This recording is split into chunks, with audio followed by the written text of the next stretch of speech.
Welcome back to Bucharest. This is the traditional place for Hearthstone. Fifth time we are meeting here at DreamHack with me, Ikop, and Nimsh. Hey guys, how you Hey, doing? doing great. I've been hosting the last one. This time I finally have a chance to cast a bit more, and With your friend, yeah, with my old former old teammate. teammate. We've actually been in so many teams like Team Doggy House and Cloud9, and we're teamless now. So teamless. I actually came back to Dogger House now. Oh, you're now in Doggy House, Yeah. so maybe I should rejoin at some point. Maybe you should. That's like the other traditional stuff we have within Hearthstone scene, right? 2013, Dogger House, and Fight Night, all this stuff. That was quite awesome. But right now we have the second match for Group D. This is the last group that we had for today, but 3 matches are left. As you can see, this is the bracket. Lifecoach and AKAWonder both won 3-1 against Gara and Hoy. So they will be playing against each other now on stream. Lifecoach versus AKAWonder. To be honest, I can't wait because both of those players, I mean, first of all, AKAWonder always plays super greedy decks, so they are kind of different from other stuff that people are bringing. And Lifecoach always presents a different type of mindset when it comes to the gameplay that you usually see. So now we have the ban phase. Nimsh, what can you tell us? What happened? Well, the first thing I'm looking at is the Shaman ban from AKAWonder, and before we've always seen a ban on Warrior or Druid. I don't think we've seen Shaman, but like banning Shaman is obviously a strong ban on one side, and then Lifecoach is picking his Warrior again. The Warrior was really good in the last match. It won him a couple of games, a very strong Dragon Warrior. He is banning Warrior himself, so he sees the power. He says, I'm not going to give you the Warrior, I'm going to take Warrior myself. Interesting is the fact that AKAWonder plays the Yogg Saron Warrior, right? So it's Yeah. a different type of warrior, and he's still banded. So at least that's my educational guess, that his lineup is not really that great against greedy decks, and would rather avoid that, right? So it's kind of weird that he left, that AKAWonder left the warrior open for Lifecoach because it's doing massive work for Lifecoach, and well, I'm always worried when I see a warrior against me, right? Ikop, what do you think? Well, yeah, Warrior is arguably the strongest class in Hearthstone right now, especially because there's so much variety within that class. And yeah, but I guess AKAWonder knows what Lifecoach's Warrior is because it was, after all, streamed. Like And 5 times. yeah, and it's sometimes it's just better to have the enemy that is known, even though it's powerful, instead of just something unknown Okay. that you have to face. The other bans that we have, second ban was for both players, the Druid and then a Warlock and a Paladin. So interesting to see a Paladin banned in the second phase. Then Lifecoach picked his Rogue, while there was a Warlock pick for AKAWonder. In the last stage, we see Mage and Priest banned by Lifecoach, and Mage and Paladin ban by AKAWonder. So the last picks is actually a Priest. The fun fact is that Lifecoach had Hunter open, but he didn't take the Hunter. An interesting part also is the second pick for Lifecoach taking Rogue. Apparently, he felt like because there's Shaman, Rogue can be a good pick overall in that specific moment. Plus, leaving Hunter for AKAWonder when he is running Warrior, I believe Hunter actually has a good matchup versus Warrior. Whatever the Warrior is, like even Dragon Warrior, Hunter should be fine versus that deck. So leaving Hunter open, he said like, I'm not afraid of your Hunter. I'm not afraid of your Warlock, at least. Yeah. Well, It's actually super important. The second pick is actually where sometimes the whole match can be decided already, because it's just so important to set up the second pick because you basically have to pick it and kind of expecting at the same time from the previous bans and picks what your opponent is going to pick second, and also you have to pick it in anticipation of what you expect your opponent to kind of try to counter your stuff with in the later picks. okay, So makes sense. it's definitely the trickiest decision, this second pick, and sometimes the whole match series can be decided based on that alone instead of just the first pick, because the first pick is most of the time super obvious, and yeah, because it's one of the strongest decks. Usually the first pick, it's the lineups will be like the decks in general will be prepared for those kind of strong decks. The conclusion is it's a really complicated format.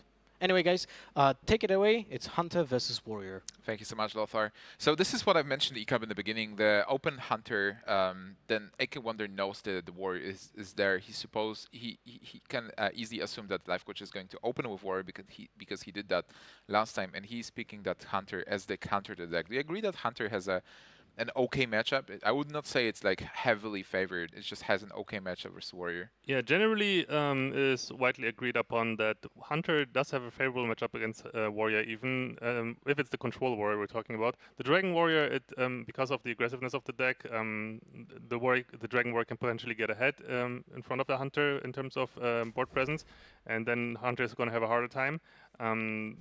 But still, like Hunter can deal with the Dragon Warrior for sure. However, Lifecoach does have an even more anti-aggro approach.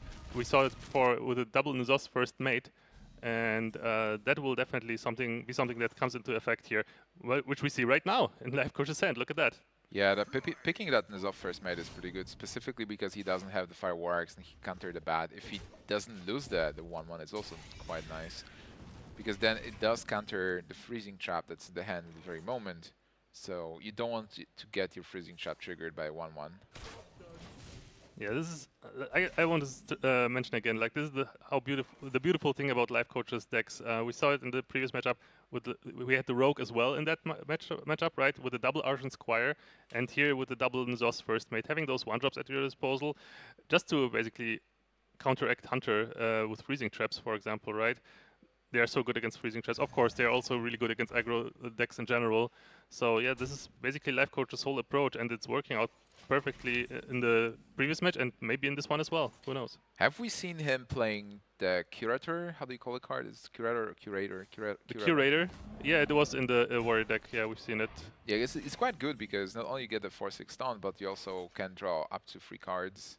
And I was surprised how good the card is actually, because as Dragon Warrior you try to play on tempo, you get out of cards, and then the Curator can actually refill your hand. Yeah, the Dragon Warrior, it's not as it's deceptively aggressive, but it can definitely play a strong value game. It's kind of like back in the day when Tempo Warrior was first introduced with King Varian, and that was also a very good, very good value deck. And this is pretty much reminiscent of that. Yeah.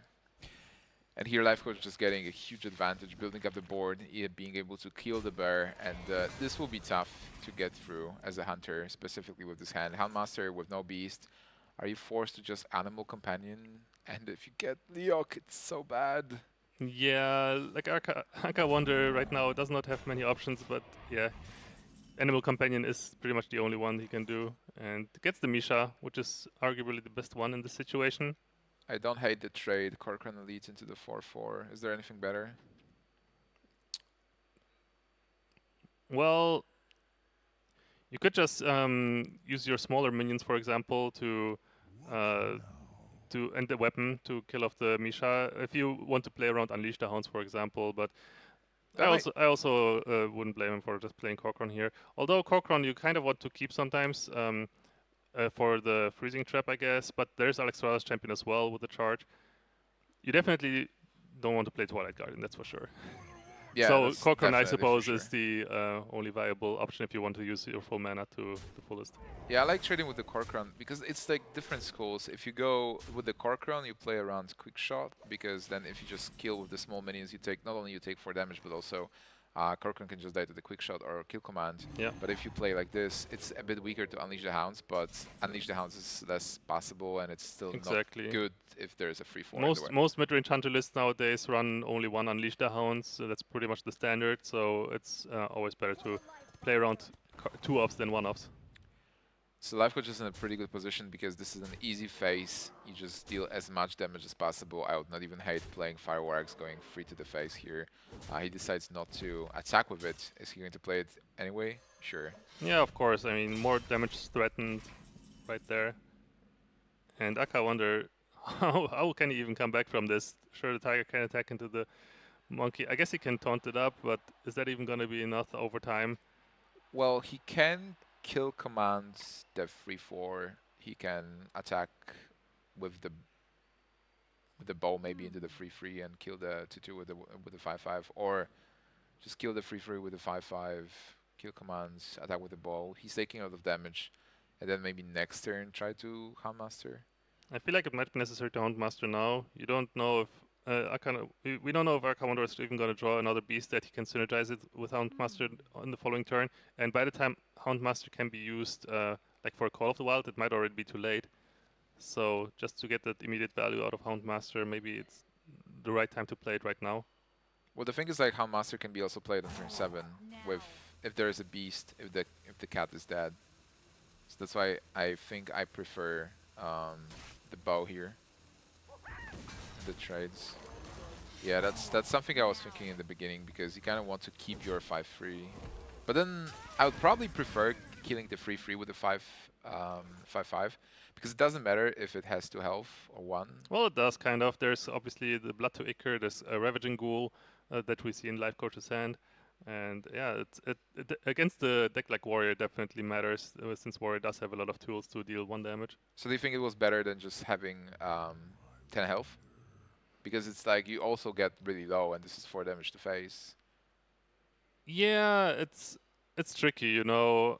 But I guess if Lifecoach ever has the cards that deal like the cards that deal damage in chunks, like Corruptor, for example, then the game might already be pretty much over anyway. The 1 health more or less will not matter, most likely. And then you'd rather just preserve the health on the minion, so it's harder to kill. Here's, by the way, really tempting to just play the Crusher, kill the cat, go 1 to face, because if there is nothing to deal with the Dragon Crusher with just in kill command, you have a good chance to just win the game next turn. And he is going for it, it seems. That's a really solid one, but there is the Freezing Trap. Yeah. And the Deadly Shot Deadly as well. Shot, Yeah, ooh. I was gonna mention the Deadly Shot would be pretty nice here, but yeah, and Aka actually gets it. So now he has the opportunity to kill off the 1/1 with the bow and Deadly Shot that 9/9 away. The question is, though, do you play Freezing Trap and Hero Power, or do you play Houndmaster? Because Houndmaster can save you in the future. There is no direct damage that can be done, and Freezing Trap can block the Yeah. Corcoran or the small dragon. You definitely want to get some value out of the Houndmaster, and you will most likely get it, because it's very unlikely that a Lifecoach will clear all 3 animal companions after Call of the Wild has been played. Especially because he might not even want to clear all 3 animal companions, even if he had the opportunity to do so, because as we can see, AKAWonder's at 7 health. All it takes is like a couple more swings from War Axe and 1 damage. So, yeah, Lifecoach will most likely not clear all the animal companions, so Houndmaster will get its value. Yeah, and suddenly it doesn't look that great. I mean, he's still in a commanding position because he is having Aika on 7 health, and he can attack with a weapon, get him to 4. He can play minions, maybe play the Ghoul, and he's going for the Guardian. I'm not sure I like it, because if he gets a Corruptor, he will be missing the damage there, but on the other hand, it will be harder to kill the 2/6. Yeah, I mean, it's hard. It's really hard, right? Lifecoach, of course, does want to threaten lethal here in this situation, which is the reason why he played the Twilight Garden. But yeah, of course, the taunt by the Misha will foil that plan.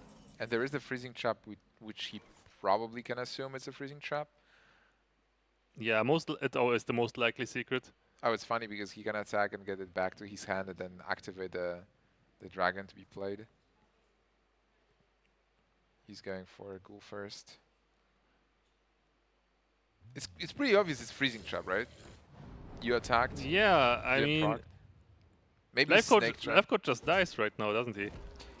Uh, Oh no, never mind. He can play the cheaper Twilight Guardian. yeah, I it's a forgot. 3/6. So he freezes his Twilight Guardian to play the cheaper one. I was gonna say like he cannot replay the Twilight Guardian, but he obviously has a second one.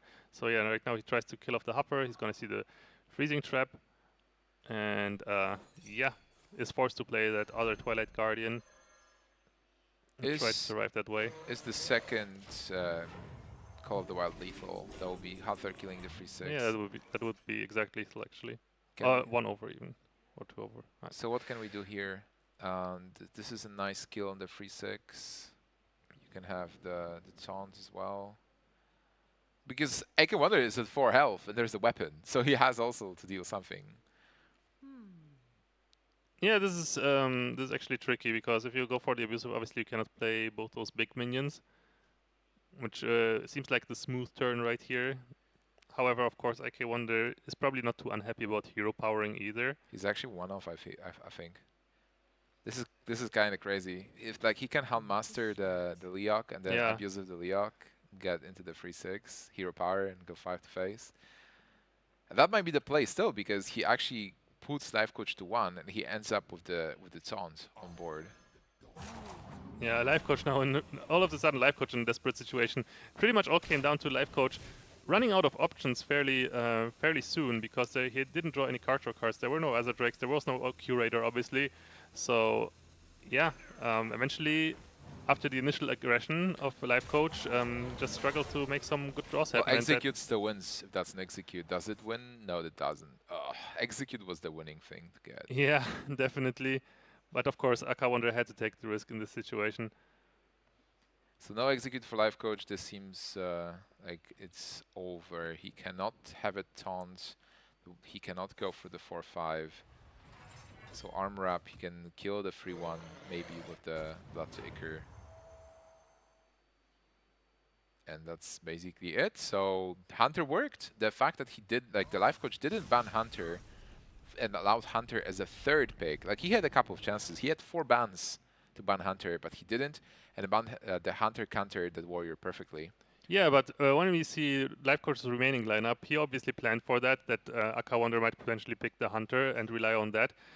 When you see his remaining lineup, though, he has the Rogue, for example, which is very strong against mid-range Hunter generally. If you draw your Seps against high mains or whatever, then yeah. Yeah, it's pretty much always game over whenever Rogue you is Sep or high main. definitely in a good position to win versus Hunter. Hunter has to be super aggressive, but Rogue has an edge.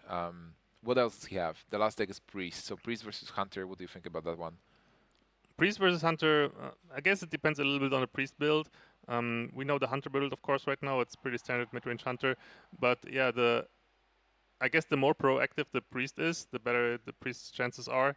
I, for example, tried to, we've seen it on the stream earlier, I played Hunter into RDU's Priest, and RDU had like the Dragon Priest, so that was a weaker matchup than it would have been if he had just a Control Priest, because the Dragon Priest, of course, is a super proactive Priest, and can just handle the Hunter's aggression super easily.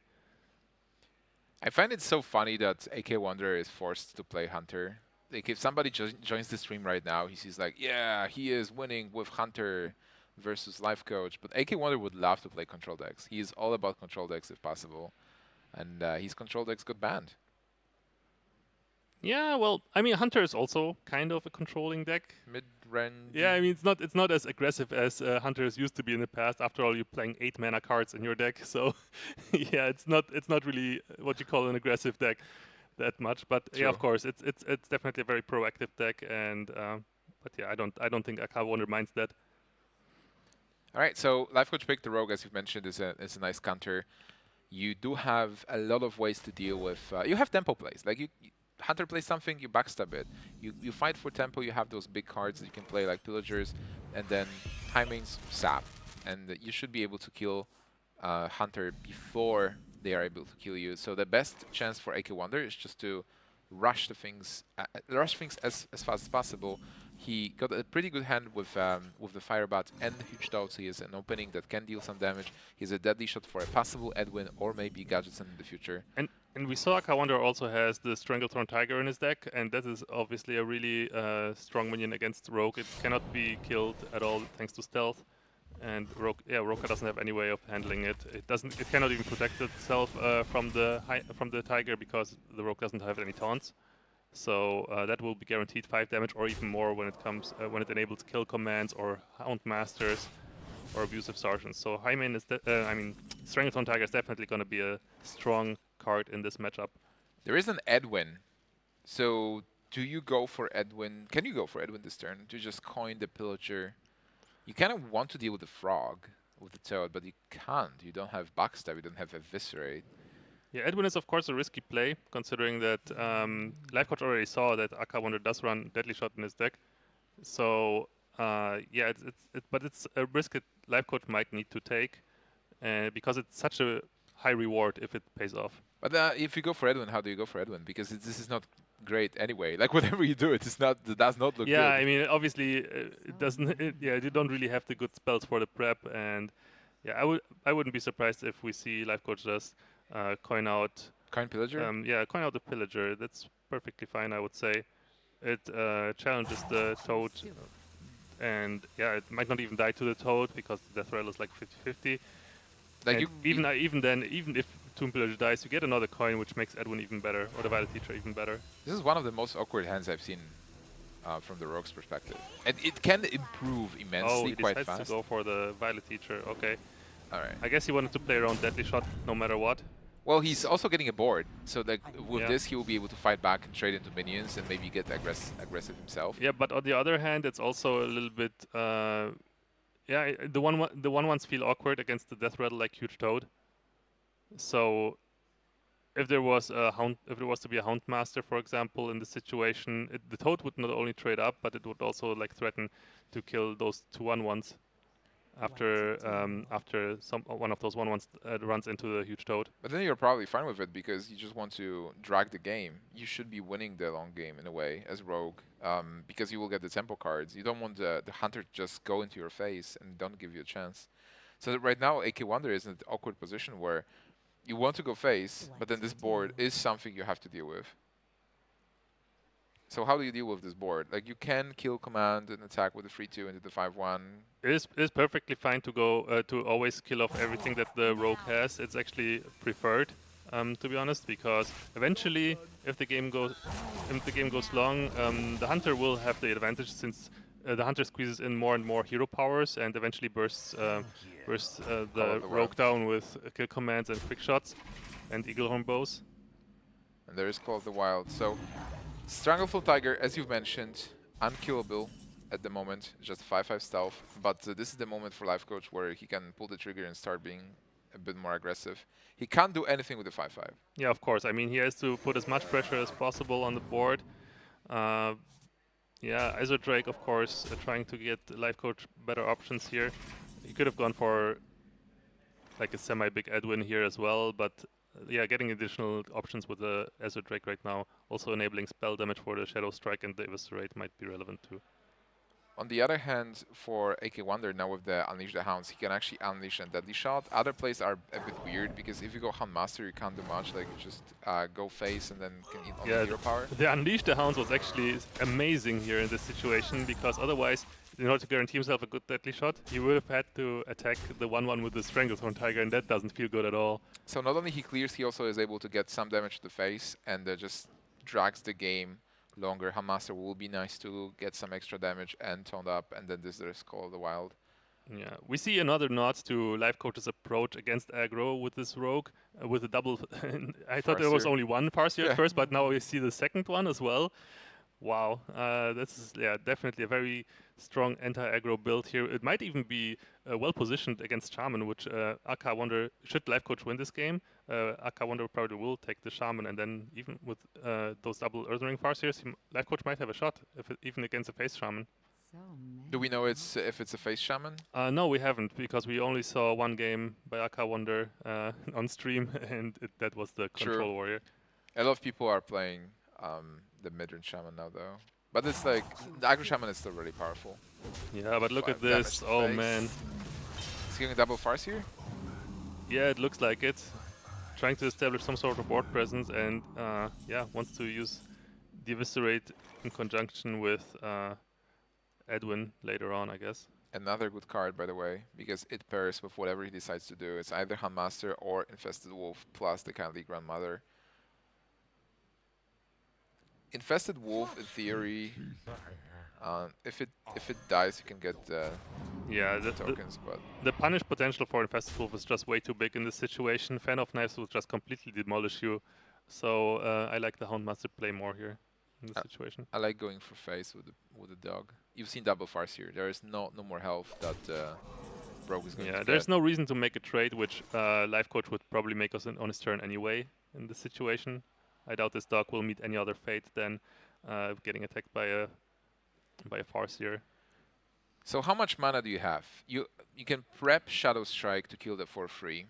Then you can coin, so you have 8 mana. You can eviscerate.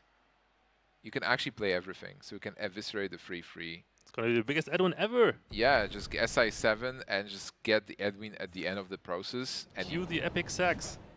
Yeah, that's pretty good here. Oh man, Eviscerate. I would actually even attack into the Kindly Grandmother with one of the Yeah, Farseers. we're gonna see eviscerate to the wolf actually, to the dog, Yeah, Eviscerate the preserving as dog. much of the board as possible. Attack with both Farseers into the 1/1s. Kill the free 2 with the SI and play that Edwin. Come on, Life Coach. Time is running out, and you have to empty your hand. I know you like to have options, but this is beautiful. Well, I would actually attack. Yeah, there. he wants to push for face damage. Even He okay. doesn't think this 1/1 is gonna be a threat at all, and if he expects the Call of the Wild, the 1/1 will not be a threat in this situation. So just push more face damage in this situation and threaten lethal. Actually, look at this. Life Coach with with so much damage on the board, 21 damage. Does it threaten lethal with Call of the Wild as well?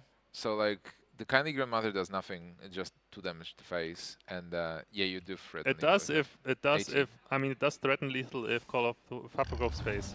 Right. Ah, okay. If you trade with the Haffer, it doesn't not. It's 15. Okay. Oh, we might actually see that. No, obviously we won't see that because it's on board. Yeah, So- you have to. You Unless have to trade the unless AKAWonder doesn't count. Haffer. Wow.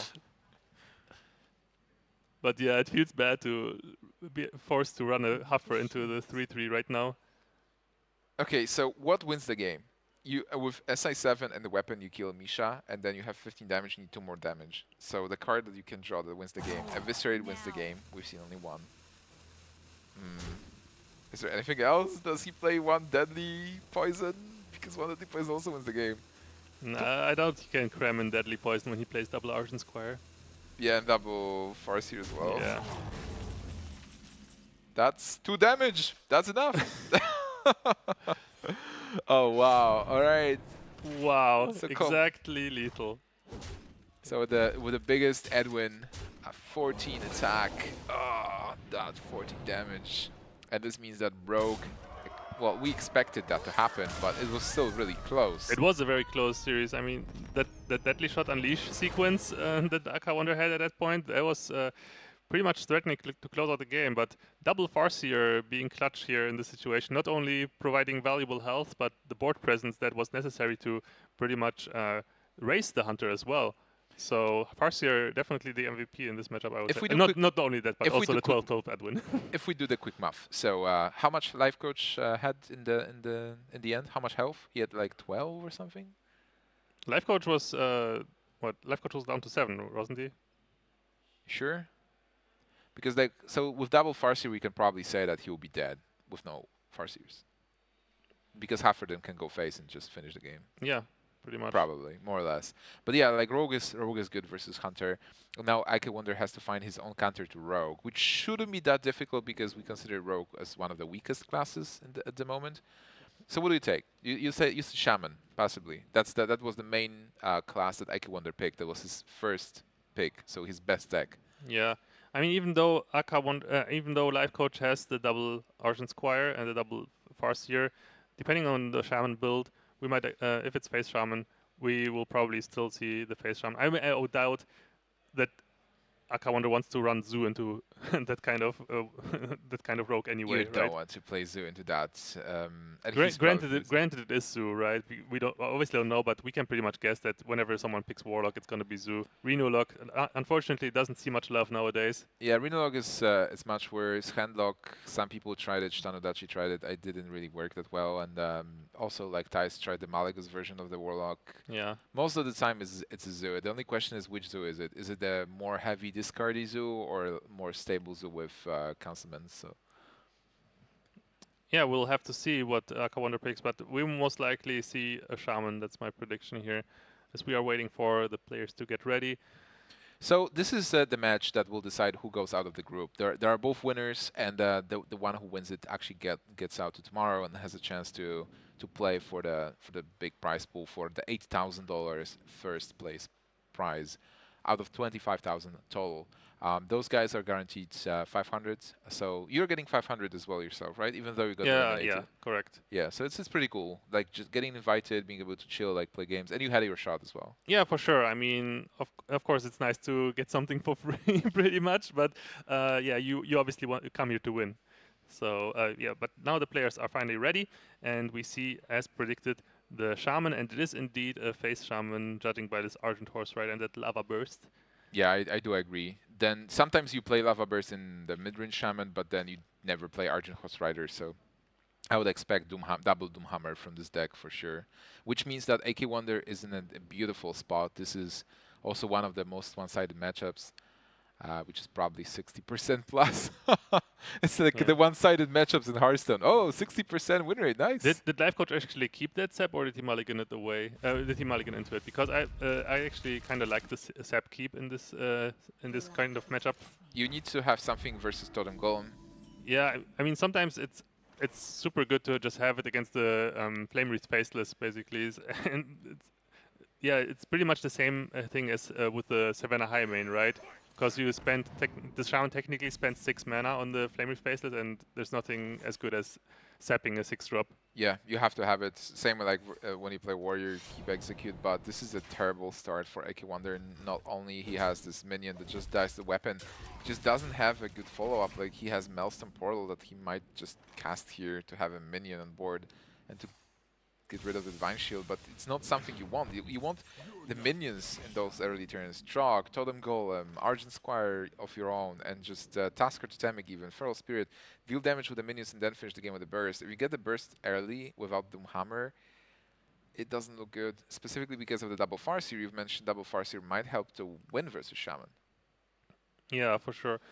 I wouldn't be surprised if Lifecoach just plays the SI7 as combo-less SI7, yeah. Kill the 1-2 with the 1-1 and the weapon attack, play 3-3, which is fine. I like it. Yeah, I mean, you got to put something on the board to challenge the totems, because otherwise, of course, Lifecoach doesn't know yet which kind of shaman it is. You can only assume it's Face Shaman, because it's the most popular one, I suppose. Abusive might give it away. But if there's like if he just passes and AKAWonder was to play a mana tide totem, for example, and Lifecoach would be forced to use a spell on it to deal with it. I think at this point Lifecoach can safely say it's Aggro Shaman, because you see Abusive turn 1, which doesn't make sense if you are a mid-range Shaman. Oh yeah, I forgot the Abusive, you're and right. Then you play Maelstrom on turn 2, which normally as a mid-range Shaman you will be like, yeah, 1-1, just play Totem up. I don't care about the 1-1. So I think this is pretty clear that this is a Aggro Shaman with a bad hand. Yeah, even without mana tide, like it's just always good to have minions threatening to kill totems, right? Yeah. Because yeah, whenever the main weakness of the totems is of course that they are 0 attack, so they get attacked for free basically, not dealing any damage. But when they go unchecked, then sometimes they can be really threatening. A nice use of a Rock Biter instead of Lightning Bolt, because he doesn't want to overload himself too much to be able to cast the Lava Burst, which will be great versus the Violet Teacher. Violet Teacher without any spells, but there's a second Violet Teacher. So from Lifecoach's perspective, like he just plays his game. This favors AKAWonder, but Lifecoach has a really honest hand. Just play a minion every turn, see what's up, at least for now. Yeah, Lifecoach does have exactly what Rogue pretty much needs against aggressive decks. I mean, against Shaman, basically, right? You need those minions. You cannot just clog up your hand with spells. Like, whenever you have too many spells as Rogue, in many matchups you just struggle so much. Whereas when you can just curve out your minions, especially with Argent Squire in the mix, then your chances of winning are drastically going up. By the way, I really like Flame Tongue and Coin Totem here instead of Lava Burst, because you do kill the teacher and trade in the teacher. You kill the teacher and then you reduce the cost of thing from below for the next turn, so you keep the board. If you get a healing totem, you're in a much better spot. Yeah, I actually also would have liked to see that, especially since this also is now a big tell for Lifecoach. The fact that Lava Burst is gone already. Lifecoach can evaluate the situation according to that, that he's gonna actually feel less threatened, because seeing Lava Burst on a minion is always a good feeling for the opposing deck. Yeah. And here, do you go for the tempo swing? Just Violet Teacher, prep, sap. There is two overload. You know, there's a coin, so it's a possible 7/7 next turn, because you can coin the 7/7 if you have it. So maybe he will not go for the sap because of that, but sap actually gives you... Like once you have that Violet Teacher and are able to establish some board presence, especially when you saw Maelstrom Portal being used already, then this is actually a really strong play by Lifecoach. Even if the 7/7 comes down, you still have the Cold Blood and DSI to deal a lot of damage to it if you really need to. So Yeah, Lifecoach wouldn't mind seeing a 7/7 here. Yeah, he should be fine. And you've seen Maelstrom as well. Yeah. All right. So yeah, now AKAWonder, he He's just going for it oh for the Cold wow. Blood. Yeah, well, Yeah. that's another minion on board. It's another 1/1 and something that Aka will have to deal with. There is no AoE and there is no Yeah, AoE. I mean, of course, like we said, Maelstrom Portal is gone, so why not just get another 1/1 and have the 5/1 immediately? Sure, it's weak if there's like a second Maelstrom Portal or Argent Horse Rider, but even then, you still have the Violet Teacher left over and maybe more. So So AKAWonder goes for the Lightning Bolts to deal with the 5/1. It's definitely, it's 1-for-1. It's both Cold Blood versus that. another Cold Blood picked up. Which is not bad. He will be able to It's use. amazing here. But how do you go with it though? Because you can either Cold Blood first and then SI deal to damage, or you can SI and Cold Blood something to deal to have Cold Blood be bigger. I guess you can still weapon up. So with this, you can attack with the minion and with the weapon into the 3/4 and kill it with the SI7. So that's much better. And you do have the board. Yeah, I like it. That's a nice play. The problem for Lifecoach is that he doesn't have any cards, but if there is no AoE that can make AKAWonder come back, he's just going to lose to those minions. Yeah, especially like any minion that Lifecoach draws furthers his board position, and any spell as well because of the Violet Teacher. So no matter what Lifecoach draws here, it's with the Violet Teacher on the board, it's kind of a win-win situation. Yeah, he's forcing Shaman to kill his minions. This is not something Yeah, of AKAWonder course. wants. One Lava Burst has been used on on a minion already. We might see the second Lava Burst follow suit right here. And I do believe you do coin the Totem Golem here afterwards. Yeah, I feel so bad because there's like this 3/1 Apprentice that's just gonna completely demolish the Totem Golem. Yeah, yeah, but it still has to Lifecoach be is out done. of cards. So backstab makes sense. You will be able to deal 6 to face. And AKAWonder, he doesn't have that many cards himself. Yeah. What's good though for Lifecoach as well is that he can pretty much face tank all of those minions as well, dealing additional damage to them by using his hero power. Because he knows, like, there's a lot of burst gone just because it was used on minions. The Lava Burst was used, the Rockbiter, the Lightning Bolt, pretty much everything, right? And now we can get a Troll Storm. Because this Storm seems the best play, but if you Storm, you can miss the 3/3, and if that happens... Yeah, it's a 50-50. Yeah. And he Doesn't misses get it. it, and AKAWonder cannot believe it. So mad. What about like just playing the 5/5 though? If you played the 5/5 last turn, it wouldn't be that bad as well because both minions have to trade into 5/5. But I understand going for Lightning Storm because you want the Lightning Storm to hit in that situation. You need that 5/5 to actually damage Lifecoach, right? Like, what are you going to damage him with if not with this 5/5? here he gets Argent Horse Rider, which is great because he'll be able to Flame Tongue, Argent Horse Rider, kill the 5/4, totem up. No, he will not be able to totem up. But can you? This is 5/7. Okay, so he's missing 1 mana there. So if you go Flame Tongue, no, it's just whatever happens is not great. And now he can't Flame Tongue with Horse Rider into the 5/4. So he needs to Horse Rider into the 3/1. Yeah, he really wanted to see a Taunt Totem in this situation, I assume. Oh man, that just clears the board, which Oh, wow, makes the Flame Dark Tongue Iron Totem quite Skulker. bad. Even more anti-aggro attacks by Lifecoach in this rogue deck. I like it. Yeah, and you know what? It might be good versus Zoo as well, with all those cards. We'll see. But this is a terrible situation for AKAWonder. Can he even survive this? If he gets a Taunt Totem. If he doesn't get a Taunt Totem, he's just dead. And that will be it. The 5/4 can attack into the 5/5 taunts. Then the 4/3 goes to phase, and you cannot stop it. You cannot kill it. So that will be it. AKAWonder concedes. Wow. Well, it's not it for the match. It's just AKAWonder is in a really bad spot. What I'm asking myself right now is, how did Lifecoach cram in all those cards? What did he cut? Is he not running Auctioneers? What is going on here? Maybe no Leroy. Yeah, definitely no Leroy, that's for sure. Because you go for the more board-centric approach to win the game.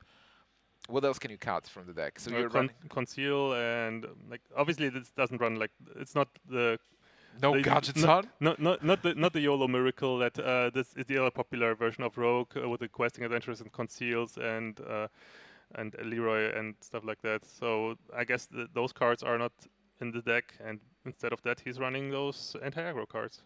Is it like board-centric, no win condition deck without Auctioneer? Yeah, I mean, it's like I said before, this whole lineup of Lifecoach is pretty much designed to beat aggro, so he never bans any aggressive classes.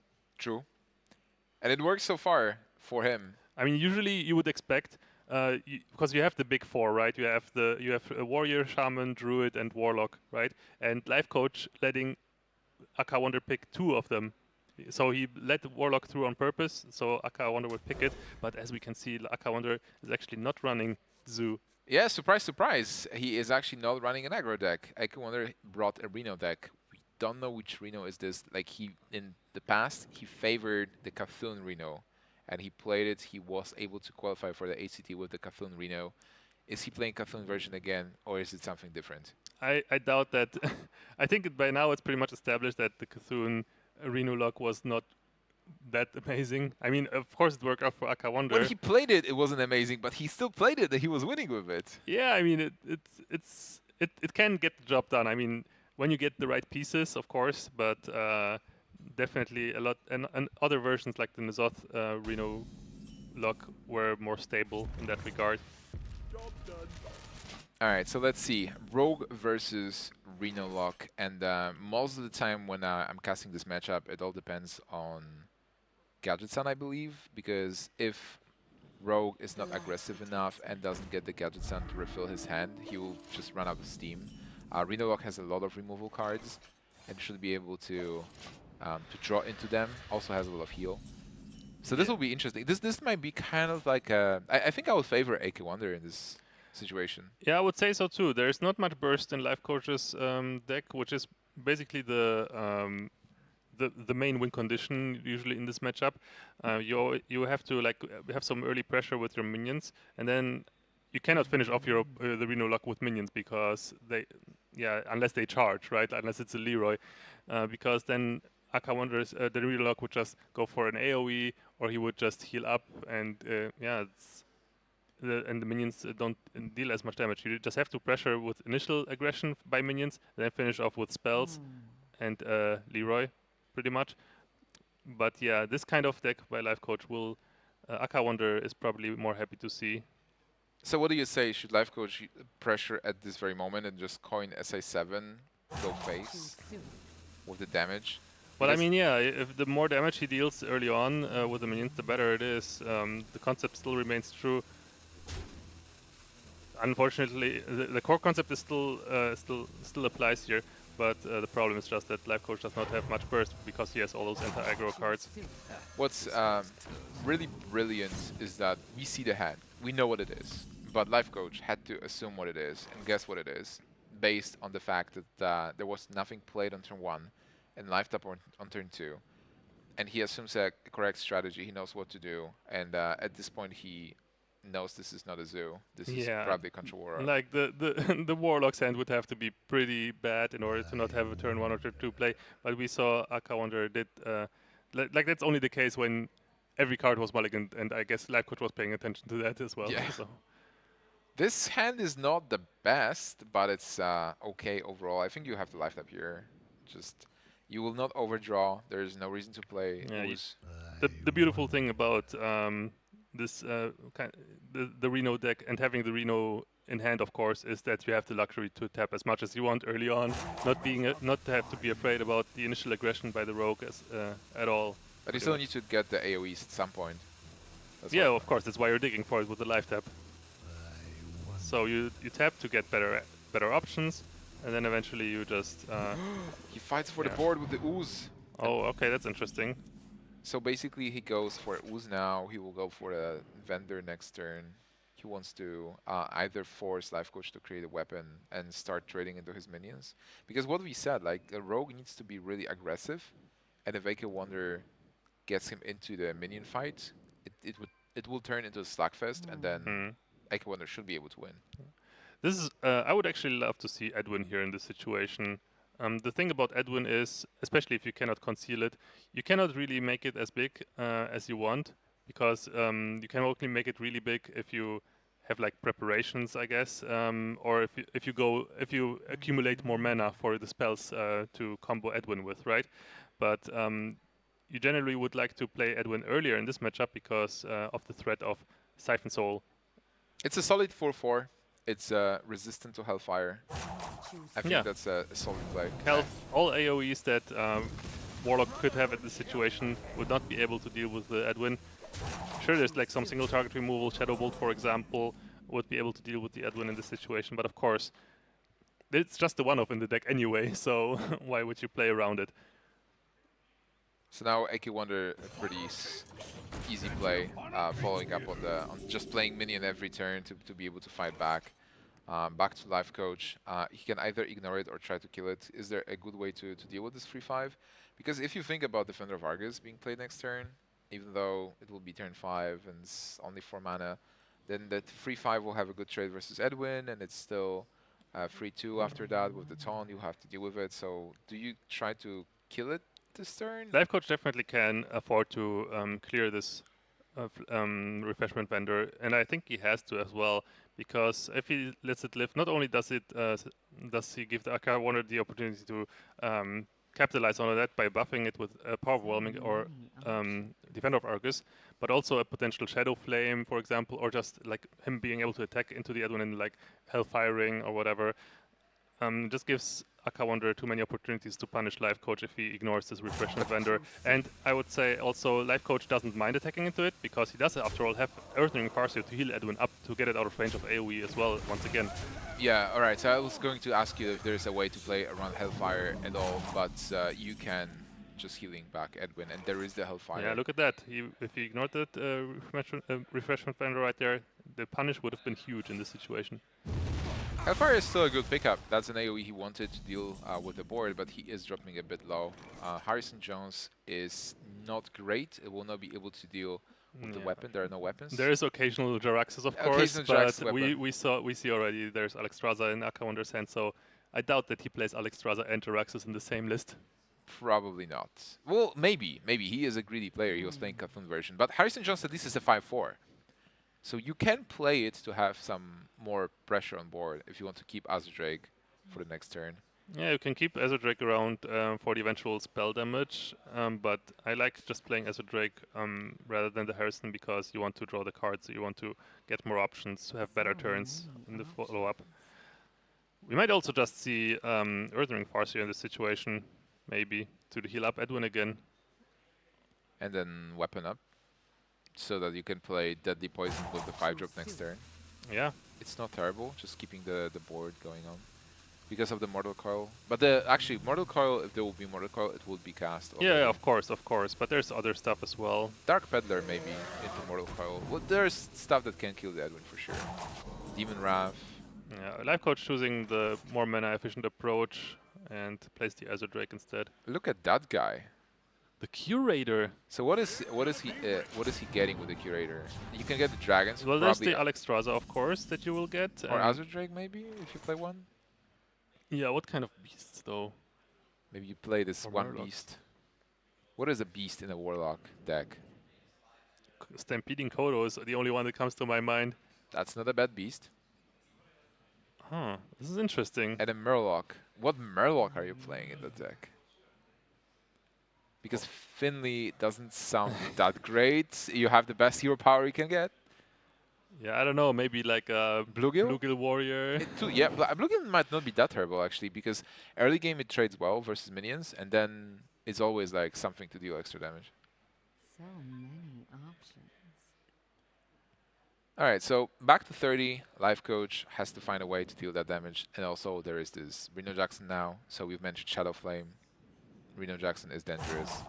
Yeah, but at this point, I don't know, in order for Lifecoach, the game is already getting into the later stages, and Lifecoach now has to realize, after the Reno has been dropped, that he has to make something happen right now, eventually, or AKAWonder is going to accumulate the mana crystals and the resources necessary to completely lock Lifecoach out of the game.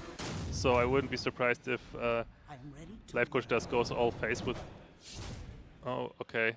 Did Yeah, I he mean, attack with the Azure Drake? Yes. yeah, he did. But it didn't seem like he was too happy about this play at all. Yeah, you know, this is a lot of damage into the 4-6. I mean, he could have.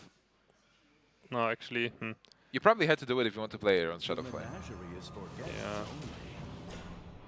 And that's the Kodo we've mentioned. There's Twilight Drake and the Corrupted Seer. That's a nice Murloc to have. That's another AoE you can Yeah, cast. it's yeah. You don't have to run Demon Wrath in that case, but AKAWonder chooses to run both, which is nice, I guess. You can combine Demon Wrath with Corrupted Seer, have a Flame Strike for Warlock for 9 mana. The Curator is a very interesting card. I think we're going to see it used more and more in different decks. Yeah, it definitely is a very good value card, and yeah, I was just confused a little bit because sure, Kodo is a good card, Twilight Drake of course, and Alexstrasza fits in there as well, but yeah, do you really want to play a 7 mana card drop minion in a Warlock deck that just life taps anyway? But I guess the taunt is very valuable too, so yeah, I guess AKAWonder might be onto something here with this Curator. Well, I've seen Curator being played in Dragon Warrior, in some Druid versions. In Agro Druid is being played for sure. And some people play it in Paladin. That's why from time to time I see Corrupted Seer. Yeah, I mean, nobody can deny that Curator is an amazing card. I'm just wondering why in Warlock when you have access to life tap? Because you get those cards for free in a way.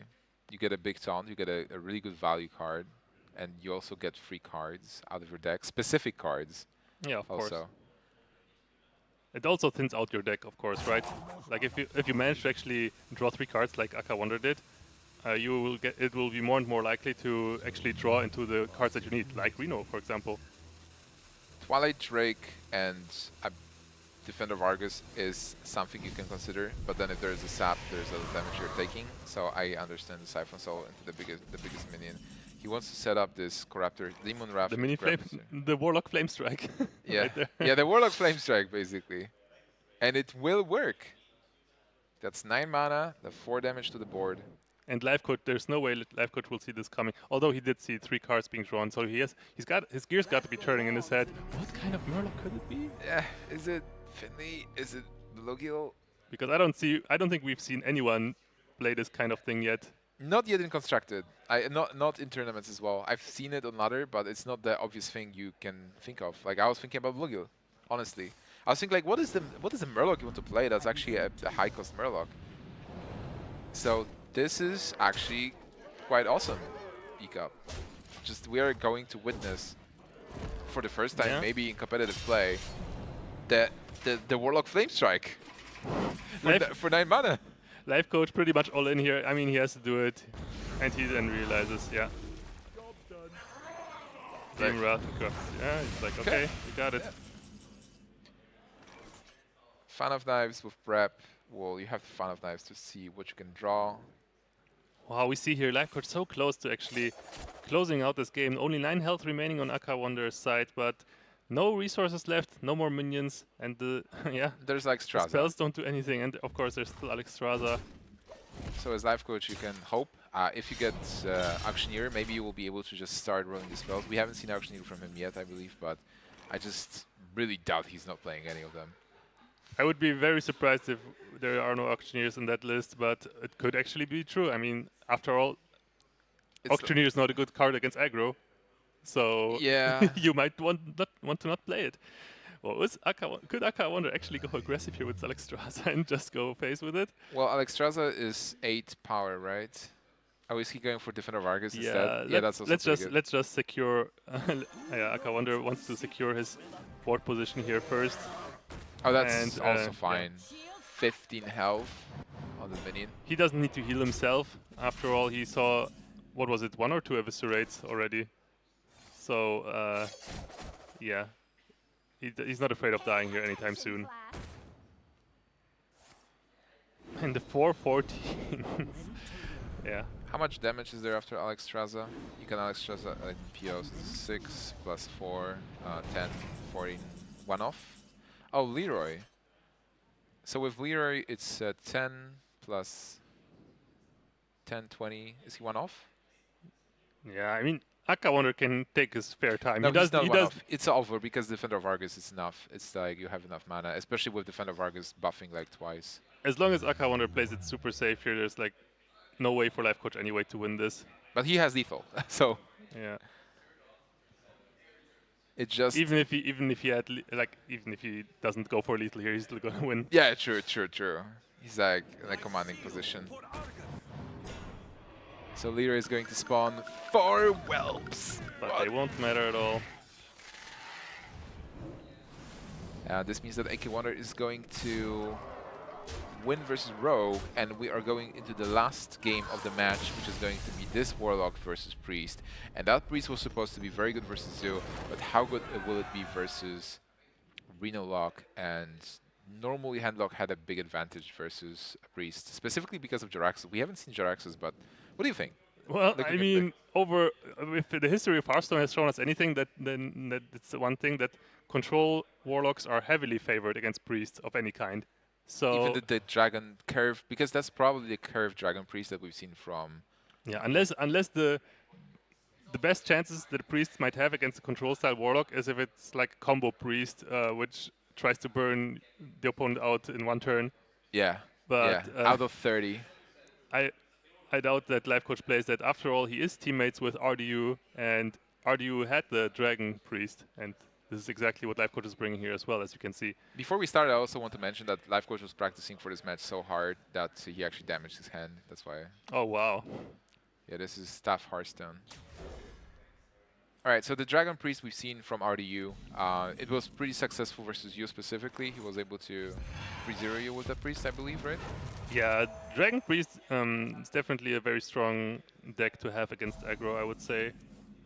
If you manage to stay ahead on board, right? Once the Dragon Priest actually falls behind, it's very hard for the Dragon Priest to make a comeback, I would say. So sure, there's cards like Bookworm, I guess, that kind of can swing the tempo back around, but yeah, the card is still unexplored, I believe. It seems very strong on paper because it targets Violet Teachers and Fandrels. It's like a Cabal Shadow Priest, but a bit better. Or like maybe a Kodo, but a bit better than Kodo. Because Cabal is like stealing stuff, so you gain something. Yeah, as long as Priest is able to curve out properly, it should never, against any kind of aggressive deck, it's very unlikely that it can ever fall behind on board, because the overall stats, the average stats of like Twilight Whelp and Wyrmrest Agent are just so insanely high. Are we looking at the Jeweled Scarab right now? I believe we are looking at the Jeweled Scarab, which is a beast, so we can get it from the Curator. Yeah, And it's another beast. It's a Battlecry card, so we can double it with Brown Bronzebeard. And what can you get off of it? The Warlock specific? Shadow Bolt, Demon Wrath, Void Terror. I like it. I like this deck. I like this Warlock deck from AKAWonder. And AKAWonder in the past, he was always bringing those interesting control Warlocks. Maybe this is the new thing that we can play on ladder as well. Yeah, I mean, it's basically a Curator Reno Lock, right? Let's just call it what it is. Let's call it AKAWonder Reno Lock. Can we give him that? The AKAWonder Curator Reno Lock. Yeah. A little bit too much of, too long of a name, I think, but I guess we can make it work. AK Lock? AK Lock sounds good. Anyways, what do you think about those hands? In the beginning, it didn't look that good for Lifecoach, but right now he got Twilight Guardian. He has Shadow Word Pain as well to deal with the 3/4 if he wants to. Priest of the Feast is a big minion that will be able to heal him. So he has a couple of options to just build up the board. Yeah, build up the board is true, but he will not have a way of dealing with this Fiola, but I don't think he minds. He could Shadow Word Pain it, but he doesn't really need to pay attention to this Fiola, I think, unless he wants to really play around Hellfire clearing the entire board. But even if Hellfire does clear the board, which it would if he plays for the Priest of the Feast or the Twilight Guardian, then Lifecoach is still the one with the initiative. He's the first to play a minion. He's gonna follow it up with an Azure Drake. So yeah, I think he's just gonna be aggressive, stay aggressive here, and it's pretty much also what he has to do with this deck against the Reno Lock. Pretty much just like he had to do it with the Rogue. He just had to stay on the aggression, just keep up the pressure, and not worry too much about AOE. The sleeper cards might be the new cards from Karazhan that actually give you the dragon.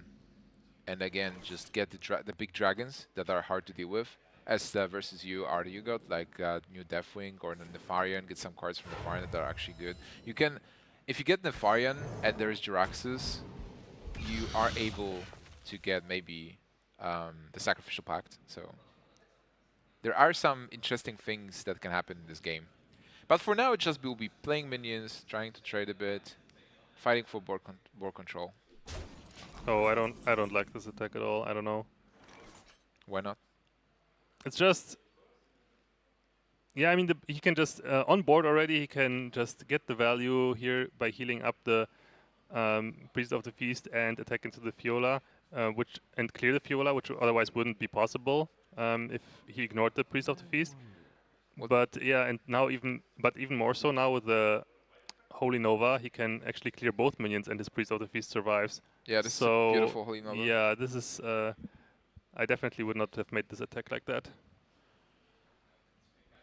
But he made it specifically because he hopes there's no Holy Nova. So he Yeah, wants to I guess he Hellfire just wants next turn. to put damage on the Priest of the Feast, basically, right? To be able to kill it off easier. But yeah, this Holy Nova pretty much punishes that plan. Lifecoach being able to clear both minions instead of just one. But then on the other hand, But yeah, I suppose AKAWonder was expecting that hero power on the Priest of the Feast to trade the Fiola away. And then, of course, Kodo would have made short work of this Priest of the Feast. But, oh, he actually decides to ignore the Kodo as well. Yeah, and I mean, Lifecoach staying true to this game plan overall. He needs to pretty much ignore what AKAWonder has and just pressure him, because the more time you give the Reno lock, of course, the more time you give him to draw into those combo pieces or to draw into Reno himself. Yeah, because the big thing also is that if he goes head-to-head, Lifecoach versus the Warlock, he's just going to run out of cards. Warlock should have more draw possibilities than the Priest. There is, of course, the Nether Spite Historian as well. We saw it before in RDU's deck, which is probably the same build. So yeah, Lifecoach said it, confirmed that this is exactly the same deck. Bran plus Nether Spite Historian is a pretty good way to get back in terms of card advantage. Yeah, especially if you get the Nefarian, right? You get even more cards. Yeah. Then. But you need to have some board anyway, because if you give too much time to Warlock, this is the faceless Leroy combo. So AKAWonder will have access to a lot of burst if he gets enough time. So you also fight against time. It's not just that AKAWonder will be defending himself. He's also trying to get those combo pieces to win. Interesting decision to be made by Lifecoach here. Sure, you see the 1 mana available, you see the Twilight Whelp being drawn off Ezreal, but of course, if you play the Twilight Whelp, you don't have an enabler for Twilight Guardian anymore. So what do you value more, having the 1-drop on the board that gets buffed, or having the buffed 4-drop? I would not play it because you want the Twilight Guardian on the next turn, and you want to have the Blackwing Technician. Yeah. Plus, you want to keep this 2-1 as a battery. If you get Nether Spite Historian, as you mentioned, you want to have the Dragon in hand. Yeah. And you don't want to have this Twilight Guardian as your battery because you always want to have the Dragon. Exactly. I mean, just having... It's not like the 1-drop will pose that much of a threat to the Warlock anyway.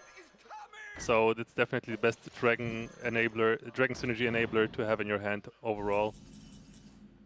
So there's a nice way to deal with this 0-7 with the Shadow Word Pain. Is there anything else you can do? Holy Nova, probably not yet.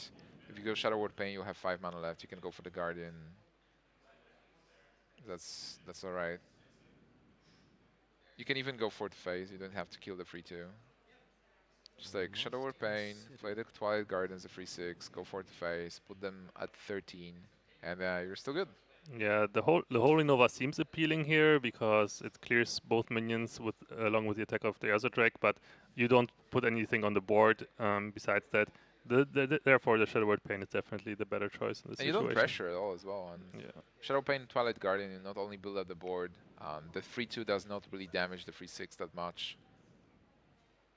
And even if it doesn't, if there's a Hellfire. Well, we actually know that there's a Hellfire and Mortal Coils that will be able to clear the board. But I'll be fine just pressuring. And Holy Nova is dealing a couple of points of damage, so that might help you to finish the game. Just burst the Warlock down before he gets the Reno. Yeah, Lifecoach just keeps smashing the Warlock's face with his dragons, and There is Jiraxis oh in the deck. There is the wow, Jiraxis. he does play both. Yeah, I told you Well, that AKAWonder is is greedy. yeah. I mean, that is the definition of greedy right there. Jiraxis and Alexstrasza in the same deck. So they Did just not expect clear that. with the Hellfire, like attack the free 6 with the free 2, Hellfire, then Coil, enjoy card. This is 5 mana, you still have 2 mana left. Oh yeah, definitely. Yeah, no reason not to do it. You could even live tap. I mean, you see, it's a Dragon Warrior. It's not gonna have any sort of burst. It can have Corruptor, but Yeah, Corruptor and Holy Nova. Those are the damage spells you're expecting, and that's never gonna deal more than 5. so is Lifecoach. What's the biggest board you can build? Blackwing Technician and Cabal Shadow Priest. Oh, you can't play Cabal because there's not enough mana, so just a Wormrest Agent. That's not that threatening, unfortunately for him. But he has Shadow War Death for Alexstrasza if it's being played later. Now, Brand Bronzebeard. Heal up with for 8 with the Refreshment Vendor. Funnel Cakes. Double Funnel Cakes. Delicious. So this prolongs the game, because Lifecoach will not be able to deal that much damage. But he can steal Brown Bronzebeard with Cabal Shadow Priest. Yeah, that is a very important steal right there. Because then, of course, Bran is a big threat. It can get even more value with cards later on, as you can see, Dark Peddler, for example. And yeah. Wait, where? I'm curious. Where did this power overwhelming come from? He did draw it. Wait, he plays 2 power overwhelmings in his deck. Oh, actually, I haven't seen the second one. Now I'm curious as well. Because Yeah, it's like he didn't plays a Peddler. Reno deck with a two of. That's also a I've little seen weirder things. Yeah. I've seen at the HCT, I think it was US NAHCT, one player was playing double Twilight Drake, double Mountain Giant Reno Lock, and he was able to play. bit. Oh, this is so weird. Yeah. Do you really kill it? Like you've seen, you know the Murloc is there as well. So like if you attack into it, Murloc can be quite weird. Yeah, Lifecoach was tempted there for a bit to play around the Shadow Flame, but decided to no, I gotta stick true to my game plan and just go face more. Hope there is no Reno anytime soon. There's actually double PO in this deck. Interesting. Okay, so Siphon Soul seems good into the 4-5 overall, but before you Siphon Soul, you kind of want to get the third power overwhelming. Not really.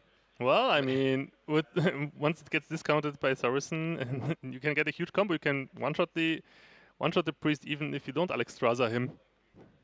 That's true, but aren't you ready for action?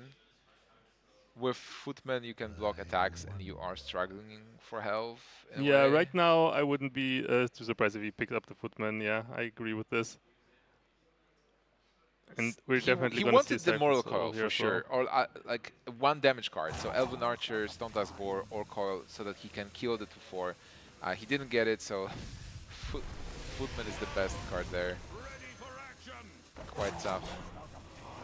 Yeah, now we have to see if Lifecoach can actually punish this with take advantage of this brand that he just stole with the Cabal, and he does in fact He draw has the Azure Drake. 2 cards with Azure Drake, and then with Holy Nova, he can deal 3 damage to the board. Clear Wow, this board. this is insane. That's a pretty good turn overall, and if there is no answer, AKAWonder can just die, get rushed by the priest. You can double Azure Drake, deal 3 damage to face, plus then follow up with 7 more. Just leave AKAWonder at 6 health with you having a full board. Well, you see AKAWonder jamming all those cards in that usually no Reno lock ever runs, right? You could have the Curator and all the cards that it fetches, the double power overwhelming for whatever reason, and then what do you even cut? That's the important question. What do you cut from your deck? Maybe Shadow Flame, because It's like, you have where's Shadow more Flame? AoE now. Where's Shadow Flame? Where's Twisting Nether? We haven't seen those cards yet, and those are cards that he actually needs right now, desperately. I mean, I can imagine he cut Twisting Nether maybe, but Shadow Flame probably not. Not especially not if you run double power overwhelming. Well, he did have to cap something, even though you play one-offs, or most of the one-offs, because he's playing double power overwhelming. Still, do you see a way for him to survive this? Next turn, we see 4 damage from the Azure Drake. So on board, we have 4, 8, 11, and then Corruptor can deal 6 damage because of Brown Bronzebeard. So it's 17 damage. So whatever happens, is he dead? Whatever happens here, because he can just heal himself to 15, and there is more than enough. Yeah, I don't see any way out of this for AKAWonder. It seems like Wow. Lifecoach got it, and this will mean that Lifecoach will be going through to tomorrow at the back of the Priest. AKAWonder desperately tries to heal himself and hopes that Priest doesn't have it, but yeah, oh man. Run, Alright. Corruptor. Corruptor, and we have also Lothar with us. I'm not sure if you're Yeah, with I us. was just laughing because did you see Lifecoach Jackson? He's just so joyful always when he's like, Well, Well, he definitely did not expect to win. That's why his reaction was as it is right now, probably, Yeah. right? I mean, AKAWonder was lineup matchup-wise here in this situation a huge favorite, but in the previous match as well, like against the Yeah. Rogue, it was like hugely favoring him. That's correct. well, yeah, that one he won, of course, right? Mhm. But Yeah, yeah. then against the Priest, we already expected it to be over by then, just by seeing the two classes face off it against each other. But Lifecoach making it work, putting the aggression to AKAWonder, and AKAWonder struggling to deal with it because he plays all those weird cards, and we didn't see any good answers to the board of Lifecoach. And also, AKAWonder did not manage to draw Reno, which would have been amazing as well. yeah, well, no- he no- had it in his opening hand and he didn't keep it. That was really weird. Yeah, because normally you don't think about Priest being aggressive. So like you auto keep Reno versus all aggro decks, but then versus Priest you kind of think like, all right, I'm going to go minion versus minion. I just need to kill all the minions, Yeah. and then Priest will not have but burn at all. This priest is like a druid on steroids, basically. But would you keep Reno versus Druid? Not really. Like you kind of want to deal with the early minions first. Well, Instead, it's not that fast. Like normally, you have minions. Like you play versus aggro decks, you will be able to kill the minions with the early AOE's, and then you play Reno. You win the game most of the time. But versus Priest, the minions are more resilient, I believe. So it's like, would you keep Reno versus Dragon Warrior? we don't even know if AKAWonder actually knew that what kind of Priest Lifecoach is running, right? You should know, looking at the G2 and what they said at the cast, usually because- we have very similar lineups when it comes to deck building, so you can make an estimated guess, I would say. Yeah. Yeah, but did AKAWonder actually see it? That's the other question. Oh, come on, you can see the VODs, right? It was the first match during the day. But yeah, those highlights, man, you know what's really funny about this Rogue? It's being tailored to win against the aggressive decks. Yeah, So it's really way different from what you usually see from a Rogue with Gad's decks. So can you Something like that. spoil? So if there there's is no no- actioneer in the deck. Maybe not. yeah, that's what you just said. Yeah, it seemed like there is no actioneer, but I've seen weirder things. So. Yeah, I mean prep will always be good, even especially with Edwin, as we can see. And versus aggro specifically as well. Like you want to Yeah. keep prep in your opening ends. So the Edwin finishing up the game here was kind of lucky to draw the 2 damage, because when you think about it, there was only one Eviscerate left and one Cold Blood in the situation, right? And this is the menace of the Rogue. Yeah, this is the last deck, but like if you look at AKAWonder's hand, he didn't even. Well, this game he won because he had the Hellfire, but like at that time the hand didn't look that well. Without the Hellfire, that will probably also favor Lifecoach. So he was close there. By the way, is AKAWonder playing Twisting Nether in this deck? We We haven't didn't seen see it. And considering that he's playing so many weird unconventional cards, he has to cut something from the deck. Yeah, especially in the standard. high end, right? Because if you play Curator with the Corrupted Seer, that we currently see, seems weird to fit everything, especially with Alexstrasza, Jaraxxus, Yeah. and yeah, Stampeding just- Kodo. wow, there's so many cards that you usually don't play, right? Yeah, but it's still pretty cool to like bring your own deck. So this is something we talked about before the tournament, Lothar, that in this specific format people can innovate. We see this deck from AKAWonder. We see Rogue from Lifecoach. This is not a standard Rogue you see on ladder. This is not a standard Warlock that you see on ladder, which is great. Like those players have to adjust. Like Lifecoach was assuming this Warlock is probably an aggro deck, a zoo deck. He had to quickly readjust his strategy when he saw the life tap on turn 2. Yep. So this tournament really favors skill and planning, and Lifecoach is through. So we have one G2 player that actually goes through to the second He day. is defending the honor of the team, that's for sure. G2's last hope. Yep, And this is the final moment of the game. Lifecoach taking it 3-2 against AKAWonder on back of his priest. Hi Adrian, how you doing? Hey, yeah, very good. Sitting here again, that's an awesome feeling. For sure. Yeah. So when you saw the Warlock and you saw its Reno Warlock, what did you think? Not good. That's good, right? Yeah, that's the Abort, conclusion, abort. right? Your two last decks were not favored against it at all. No, not Yeah. really. I mean, Priest against Renolock is pretty crappy. It's pretty Yeah, bad, but you managed to keep being aggressive and pushing his buttons all the time, and he just wasn't able to like stop you. Just dealing the damage, also stealing Bran and winning with his own Bran. Right, yeah. I mean, it's really 2 damage there, 3 damage here. Exactly. Yeah, I We're mean, calling over. Yeah, that's The chip damage is really important with that priest, right? You don't have any kind of burst as at all. The Bran actually managed to give you the burst they Right. would maybe need if the situation on board would have been more rough to you, right? Yep. Because you still had huge board, so it was not a problem to deal the consistent damage. But usually the game goes way differently, right? But at the same time, we don't know if AKAWonder plays Twisting Nether in this deck. no, 'Cause okay. that's the thing.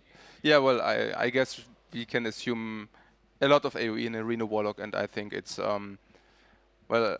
Usually, I'm not on the side who just plays the yellow and green cards and hope that my opponent doesn't have any AoE. But in the last 2 games, I just I found myself in this role, just playing my stuff. If he has AoE, like in the Rogue game, he had AoE, so I lost. And yeah, in the other game, he didn't have AoE, so I won. So very straightforward. That's pretty much Yeah, all yeah. comes down to. Yeah, you described So- it perfectly. How did it feel? Because normally you play decks that require a lot of thinking, a lot of planning with every card, and this time you had just like, yep, those are my cards. I'm just playing them, emptying my head, and emptying my hands as well. And my head. And my Yeah, head. and your head as well. So did it feel good? Was it Hearthstone like you want to play this kind of Hearthstone, or would you love to just get back to those thinking decks? Thinking about the decks is obviously more appreciated, sure. Yeah. Mhm. But you play those decks because you were required to build a specific lineup, right? So it's those decks are being built because you have a complicated lineup in general, a complicated format, right? Right. Yeah, that's right. But also in general, I mean, they're from the specific classes nowadays because of the removal of some AOE. You're I mean, 80% of the decks are curve decks, right? So I mean, if you don't want to play the 20%, you have to play some of the curve decks as well. So how do you enjoy the format with 9 classes and then pick, ban, pick, and stuff like that? Very much. Very much. I mean, unfortunately, Rado and Thijs are not in the tournament any longer, but we really spent 1.5 weeks preparing for preparation simply because we found the format very exciting. And yeah, it was something new, so that was a lot of fun. All right, good to hear.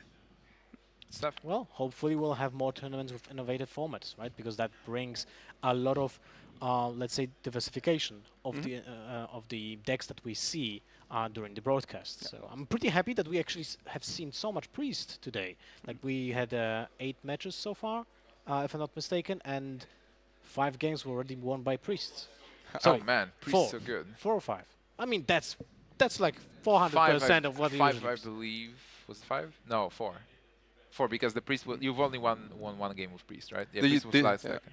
Yeah. So 4 games. So, Lifecoach, now that we know that you won the group, we know that you will be facing the second place of Group C, which I believe was Stansivka, and I think it was Stansivka, and because he was talking like he didn't want to face you specifically, right? No, yeah. Because he doesn't really like playing against you because you win so often, I guess, against him. Oh, do I? I don't know. So, what are your thoughts on this? Like, what are your thoughts going into the match with him? Yeah, I mean, despite the win rate, I guess I just dislike playing friends. So it's I would have preferred not to play against him, really Yeah. not. But yeah, cannot change that.